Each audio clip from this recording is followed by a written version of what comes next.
Very good morning friends. आज हम कुछ टिप्स देखते हैं अगेन।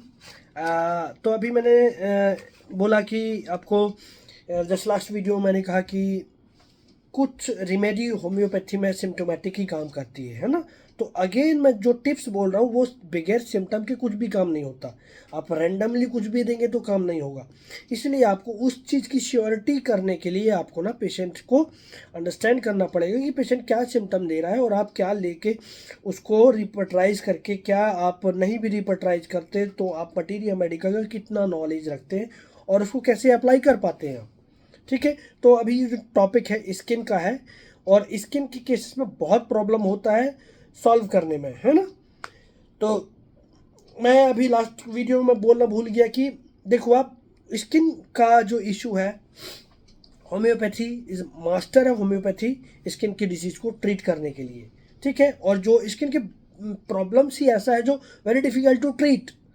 एलोपैथी में जनरली बहुत कम इलाज मिल पाता है हमको एलोपैथी से किसी भी बीमारी को ट्रीट करने के लिए, ठीक है। स्पेशली स्किन में तो वो स्टीरॉइड, एक्सटर्नल एप्लीकेशन, ये सब लगाने को दिया जाता है, ठीक है। बहुत सारे पेशेंट उससे भी रिकवर हो जाते हैं, नहीं पता चलता कहाँ गया उनका मर्ज, ठीक है। तो अकॉर्डिंग टू एनी मैन वो सब प्रेस हो जाता है, ठीक है। तो होम्योपैथी से हम उस प्रॉब्लम को सॉल्व करने के लिए हमारे पास बहुत सारी रिमेडीज़ हैं, ठीक है। तो जैसे हमने लास्ट अभी सोरियासिस वाला जो वीडियो देखा, उसको सिंगल रेमेडी, सिंगल 6 डोज से उसको सेटलमेंट हो गया, है ना। तो ऐसे बहुत सारे सोरियासिस के केसेस हैं मेरे पास और वो एक वेल सिलेक्टेड रेमेडी की बाद से ज़बरदस्त इंप्रूवमेंट हुए, बहुत सारे क्योर हो गए, ठीक है। कुछ अभी चल रहे हैं, 90-80% बेटर हो गए हैं, ठीक है। तो इसका मतलब हमको राइट रेमेडी सेलेक्ट करनी है, फिर वो किसी भी फॉर्म में आप क्यों ना सेलेक्ट करें, either mental, either particular physical, कुछ भी ऐसा पिक्यूलियरिटी होनी चाहिए। तो जैसे अभी मैं कुछ केसेस को आपको शेयर कर रहा हूँ, कुछ केसेस के थ्रू, सॉरी, कुछ रेमेडी के जिस्ट में आपको बताना चाह रहा हूँ। जैसे हमारे पास एक रेमेडी है फैगोपायरम, ठीक है। तो मैं ये क्यों बता रहा हूँ कि ईचिंग में बहुत टाइम पे आप बहुत फ्रस्ट्रेट हो जाते हैं, इवन बहुत अच्छी अच्छी रेमेडी भी काम नहीं कर रही हैं, तो ये टिप्स भी हमको पता होना चाहिए। तो एक फैगोपायरम रेमेडी है जिसका इरप्शंस बहुत ज़्यादा खुजली हो रही, बहुत ज़्यादा खुजली हो रही है और उसको ठंडी हवा से, चाहे तो एसी में बैठ जाए या तो ठंडा पानी लगाए, उसकी इचिंग बेटर होती है, उसको आराम मिलता है। किसी भी तरीके का उसका इरप्शंस है उसको ऐसा करने से बेटर मिलता है जिससे वो कोल्ड अप्लाई करती है और उसको बेटर फील होता है, ठीक है। एक पेशेंट आया था तो उसके पूरे पूरे हाथों में फोले थे, ठीक है, और ब्लिस्टर थे, ईचिंग हो रही थी और उसमें ऊजिंग डिस्चार्ज हो रहा था, ठीक है। उसको फैगोपायरम दिया on the basis of this modality कि जो उसका तकलीफ है, जलन है और उसको जो ईचिंग हो रही थी उसको गर्म से, वो सॉरी ठंडे पानी से अप्लाई करने से, ठंडी हवा से उसको बेटर होता था। तो आप फैगोपायरम को सोचिए इस तरीके के इरप्शन में जहाँ पे उसको ठंडक से, ठंड से आराम मिलता है। वहीं पे एक और रेमेडी है, बहुत इंटरेस्टिंग रेमेडी है, आर्सेनिक एल्बम, ठीक है। आर्सेनिक एल्बम की जो जलन होती है ना, बहुत इंटरेस्टिंग केस भी था मेरे पास। एक केस था कि बहुत सीवियर बर्निंग, ठीक है, रिलीव्ड बाय हॉट एप्लीकेशन। तो कहीं पे भी आपको बर्निंग मिले, चाहे तो रिंग वर्म की बर्निंग मिले, रिंग वर्म को आपने देखा होगा, बहुत सारे डॉक्टर्स रिंग वर्म ट्रीट कर करके थक जाते हैं। एलोपैथी में तो वो दवाई जब तक खाएंगे तब तक सेटल रहेगा, उसके बाद वापस रिंग वर्म आ जाता है, वापस ये उसका चलता रहता है, ठीक है। तो ये साइकिल को अवॉइड करने के लिए आपको होम्योपैथी होती है। इवन होम्योपैथी में जब तक राइट ड्रग नहीं मिलता तब तक उसका भी फंगस आसानी से नहीं जाता, क्योंकि बहुत बार रिलैप्स होता है, चलता रहता है। तो आपको कई बार मॉडलिटीज़ यदि पिक्यूलियर मिल जाती है तो आप यहाँ से रेमेडी उस पेशेंट को दे सकते हैं। जैसे इस पेशेंट को हमने दिया है, इस पेशेंट को दिया कि उसको बहुत सीवियर बर्निंग था। जैसे मैंने एक केस शेयर किया था, उसको इधर पे एक लेडी थी, उसके दोनों ब्रेस्ट के बीच में इतना बड़ा इरप्शन का पैच था, उसको इंटेंस बर्निंग होती थी। लेकिन फिर मैंने पूछा कि आपको इस बर्निंग में आराम कैसे मिलता है, जब मैं क्लासिकल पर प्रैक्टिस करता था, तो वो बोला कि बर्निंग में आराम मिलता है जब मैं इस पर ना कुछ गर्म पानी से शेक करती हूँ तो अच्छा लगता है मेरे को, ठीक है। तो burning pain relieved by hot application, आपका आर्सेनिक एल्बम। दूसरा एस्पेक्ट भी है, यदि ड्राई स्किन है मॉइस्ट इरप्शन नहीं है, ड्राई स्किन है, ठीक है, skin is dry, eruption is dry and relieved by cold application, तब भी आप आर्सेनिक यूज कर सकते हैं, ठीक है। तो अभी तीसरा देखते हैं, रस वेनेटा। रस वेनेटा एक बहुत अच्छी रेमेडी है, जिसमें ना रस वेनेटा में होता क्या है कि साइकोटिक मैनिफेस्टेशन का यदि इसमें आपको देखने को मिलता है, तो मतलब क्या, एक्सेसिव डिस्चार्ज, ठीक है। तो जैसे आपने कई बार एक्जिमा के केसेस देखे होंगे, ठीक है, एक्जिमा में ऊजिंग डिस्चार्ज होता है, वाटरी ऊजिंग डिस्चार्ज, लेकिन इतना होता है कि डॉक्टर साहब मेरा पूरा कपड़ा गीला हो जाता है, तो दिस इज एक्सेसिव डिस्चार्ज, और एक्सेसिव इज साइकोसिस, ठीक है। और वहाँ पे भी उसको जो रिलीफ मिल रहा है हॉट एप्लीकेशन से, skin eruption relieved by hot application, but जो इरेप्शंस होंगे वो कैसे होंगे, साइकोटिक मैनिफेस्टेशन होगा उनका, बहुत ज़्यादा एक्सेसिव इचिंग होगी और बर्निंग होगी, और उसमें से डिस्चार्ज बहुत ज़्यादा होगा। सो रस वेनेटा आपको सोचना है। एक बहुत बढ़िया रेमेडी है, आपके पास कई बार पेशेंट आएगा और ये बहुत कॉमन होता है, डॉक्टर साहब कई बार मैं ना जब कपड़े उतारता हूँ तब मेरे को बहुत ज़्यादा इचिंग होती है, ऐसे दिन भर मैं ऑफिस में काम करूँगा, कहीं पर भी रहूँगा तो इतना इचिंग नहीं होगा मेरे को, लेकिन जैसे ही मैं कपड़े उतारता हूँ मेरी इचिंग शुरू हो जाती है। तो रूब्रिक है हमारे पास, skin eruption, etching, undressing, aggravation, ठीक है। उसमें 3-4 रेमेडी है, रूमैक्स है, कालियार्स है, और 1-2 रेमेडी और है, ठीक है।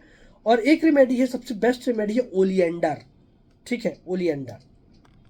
तो वो ओलिएंडर यदि आपका जो रिपर्टरी में क्योंकि मेंशन नहीं किया गया है, तो ये ओल्ड एक्सपीरियंस है डॉक्टर्स का, तो जब आपको आपका रूमैक्स, कालियार्स है ना, इस तरीके की जो 4 रेमेडी हैं वो यदि काम नहीं कर रही हैं, तो यू कैन थिंक ओलिएंडर, ठीक है। ओलिएंडर हर रेमेडी को आपको दिन में 2 से 3 बार प्रिस्क्राइब करना है फॉर अ वीक, एक हफ्ते तक के लिए आप ये रेमेडी को दे सकते हैं।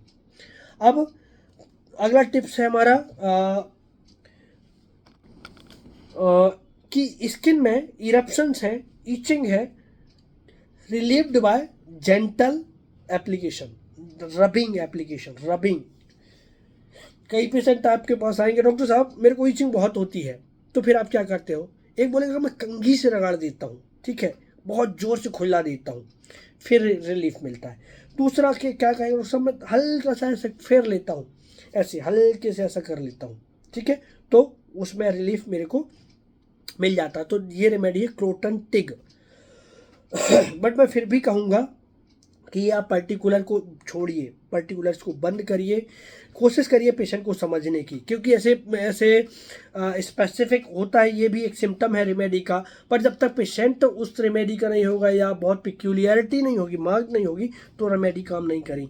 तो this is just for knowledge, और मैंने कई बार यूज़ किया है, काम हुआ है, ऐसा नहीं है, इसलिए मैं आपको भी ये टिप्स बता रहा हूँ। बट वो श्योरिटी नहीं है कि आपके हर केस में आपको सेम रिजल्ट मिलेगा, इसलिए आपको करना क्या है कि अंडरस्टैंड करना है पेशेंट को। मैंने कितने सारे स्किन के केसेस आपको शेयर किया है कि अभी देखो उस पेशेंट में भी वो जो ऐसे ऐसे करके बता रहा था, ठीक है, उसको भी कैसा था, ईचिंग था, फंगस था ग्रोइन रीजन में, फेस पे बुरा लगता था, ठीक है, और दाढ़ी बढ़ा के रखता था और खुजली होती थी, डॉक्टर साहब मैं ऐसे हल्का सा फेर लेता था तो खुजली ठीक हो जाती थी। So this is gentle rubbing aggravation, croton tig दिया था उसको, आराम नहीं हुआ, ठीक है, पर रेमेडी कहाँ से दिया, माइंड मेथड के ऊपर दिया, ठीक है, इसलिए मेरा फोकस माइंड मेथड के ऊपर रहता है। बहुत सारे व्यूअर्स का कहना है कि वो टिप्स के ऊपर बनाइए आप, तो टिप्स काम करता है बट 50-50, लेकिन आप यदि मेडिसिन को समझ के देते हैं ना तो 100% काम करने वाला है,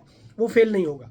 इसलिए मेरा फोकस ज़्यादा से ज़्यादा उस तरीके के केसेस को आपको शेयर करना रहता है जिससे आप परमानेंट लर्न करें और वो लर्निंग आपकी दूसरे केसेस में भी काम आए, ठीक है। तो it was the tips of croton tig. तो इसमें एक रेडियम ब्रोमेटम है जिसमें रस वेनेटा आपका काम नहीं कर रहा है, रस वेनेटा जिस पे अपन ने बताया कि itching, eruptions, hot application, but वो जो डिस्चार्ज होंगे बहुत ज़्यादा उसके एक्सेसिव होंगे, ठीक है। जैसे मेरे पास एक लड़की का केस था, उसमें बहुत ज़्यादा एक्सेसिव डिस्चार्ज होता था, है ना, तो वहाँ पर रस वेनेटा यदि काम नहीं करता तो फिर आपको रेडियम ब्रोमेटम सोचना है। एक रेमेडी है टेरेंटिला क्यूबेंस, जिसमें ना एक पेशेंट आया था मेरे पास, एक दादा, उसको ड्राई क्रैक्ड इरप्शंस थे दोनों पाम में, ठीक है। और इतना खुजली और इतना दर्द होता था उस बंदे को कि ऐसा लगता है कि काट डालूं मैं, ठीक है, काट डालूं। तो ये टिप्स मैं क्यों बता रहा हूँ कि कई बार जब हम पेशेंट को नहीं समझ पाते माइंड मेथड के अकॉर्डिंग ना, और यदि आपका रेमेडी फेल हो रहा है तो यू कैन थिंक अल्टरनेट, ताकि आपका पेशेंट आपके पास रहे, ठीक है।